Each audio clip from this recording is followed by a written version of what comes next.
Sa salamat din po, Operer Lydia Mabeda at Villa Carlos pa.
Manalangin kayo mga kapatid upang pagkahain natin ay kalugdan ng Diyos mang makapangyarihan. Pagkakinawa ng Panginoon itong paghahain sa iyong mga kamay, sa kapuyan niya at karamanan sa ating kapakinabangan at sa buong sambayan ng banal. Mapagmahal namin Diyos, hindi nagliwalagan kami namumuhay sa kadiliman ng hindi ng kamatay. Makita nawa namin ang iyong anak na si Kristo bilang aming bukang nilaiwan, ang daan tungo sa kagalakan ng buhay. Hinihiling namin ito sa pamamagitan ng Kristo ang aming Panginoon. Amen. Sumayin niyo ang Panginoon. At sumayin, Itaas sa Diyos ang iyong puso at diwa. itinaas na namin sa Panginoon. Pasalamatan natin ang Panginoon ating Diyos. Marapat na siya ay pasalamatan.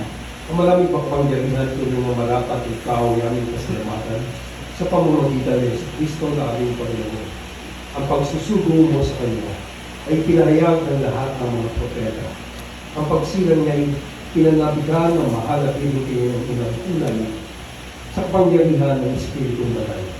Ang pagdating niya ay inilahat ni Juan Bautista sa kanyang pagbibilang. Ngayong pinaghahandaan namin ng maligayang araw at kanyang pagsilang, kami nananabik at nananalangin lubos na makaharap sa kanyang kadakilaan. Kaya isang mga anghel na nagsikiawit ng papuri sa iyo na walang humpay sa kalangitan, kami nagbubuli sa iyong kadakilaan.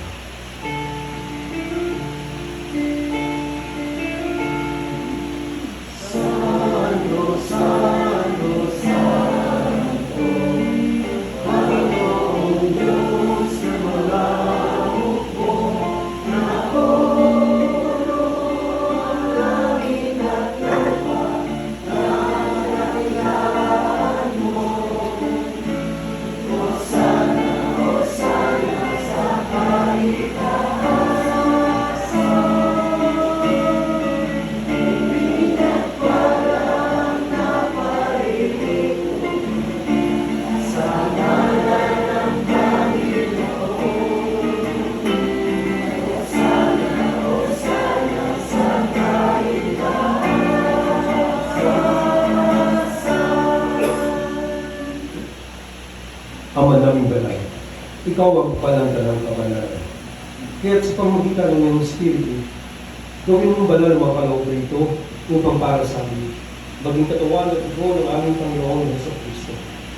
Bago niya pinatisang kusang loob ng maging handog, hinawakan niya ang tinapay. Pinasalamatan ka niya, pinaghati-hati niya iyon, nilabot sa kanyang mga alagad at sinabi, tanggapin ninyong lahat ito at kanin. Ito ang aking katawan, na iahandog para sa inyo.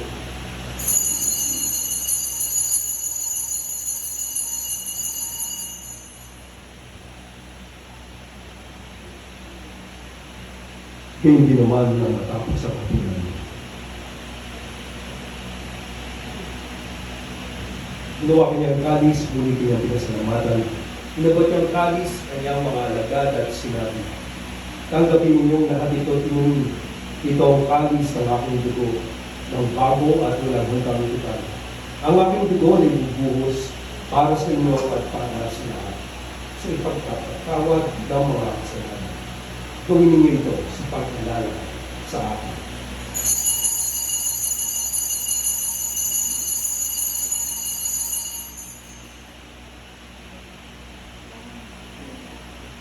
Ipagbunyi natin ang misteryo ng pananampalataya.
Ginagawa namin ngayon ang pag-alala sa pagkamatay at muling pagkabuhay ng mga anak.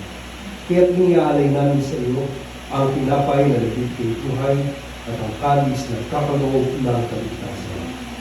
Kami nagpapasalamat dahil kami iyong nilarapat na tumayo sa harap mo para maglingkod sa iyo.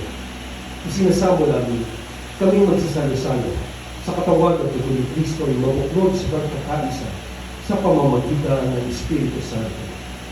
Amahan natin mo ang iyong simbahang naganap sa buong daigdig. Kuskusin mo kami sa pag-ibig. Kaisa ninyo namin Papa, at ilegnan ko namin ang Obispo at ang Tanang Kapatid. Alalahanin mo rin ang kapatid namin nahinay na may pag-asang sila'y muling mabubuhay. Kaya hindi mo lahat mga pumanaw. Kaawaan mo sila at patuloyin sa iyong kaliwaan.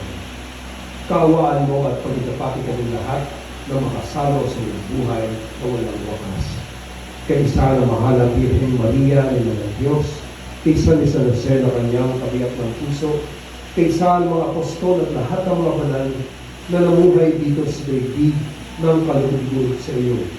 May pagdiwang nawa namin ang pagpupuri sa kararangal mo sa pamamagitan ng iyong anak na aming Panginoong Jesucristo. Sa pamamagitan ni Kristo, kasama niya at sa Kanya, ang lahat ng parangal at papuri sa iyo at sa mga makapangyarihan, kasama ng Espiritu Santo, bangka sa walang hanggan.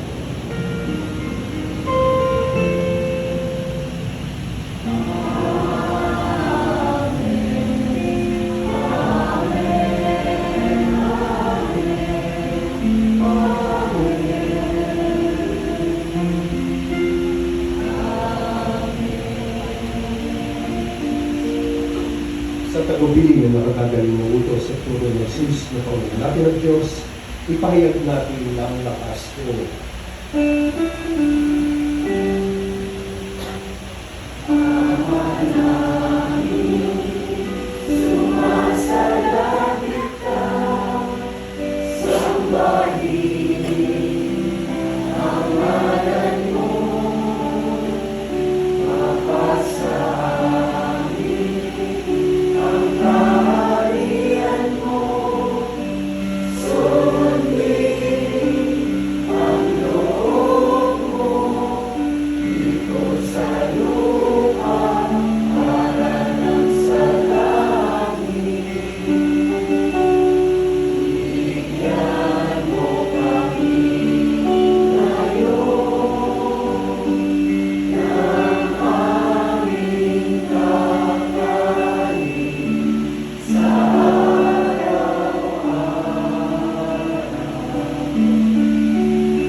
Hinihiling namin tumiyadya sa lahat ng masama, sa kalooban ng kapayapaan araw-araw, iligtas sa kasalanan at ilayo sa lahat ng paghamakan.